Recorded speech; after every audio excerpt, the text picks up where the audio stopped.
Hey everyone! In this guide, I'll walk you through how to get Wondershare Filmora on your PC or laptop completely free. First, go ahead and click the first link in the description. It'll take you to the official page.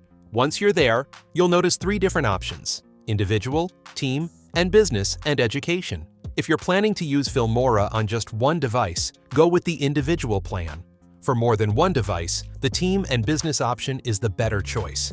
In this tutorial, I'm choosing the individual plan. Under this, there are 3 subscription types. Now, you can choose any one of these 3 options.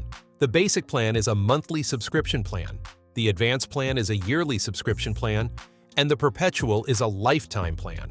But remember that this lifetime plan will only be for this version of the software, and you will not get any further upgrades to future versions.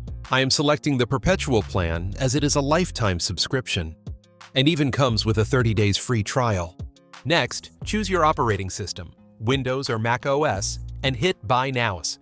Enter your email address, add a password, and click Continue, and then fill out your details, including payment info.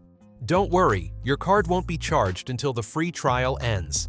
Once you're done, click on Secure Checkout. Now, head to the second link in the description and download the Filmora installer. Install it, and when prompted, log in with the same email you used for the purchase. You'll now have access to Filmora without any watermarks. That's it for this video. If you found it helpful, make sure to like, comment, share, and subscribe for more content like this.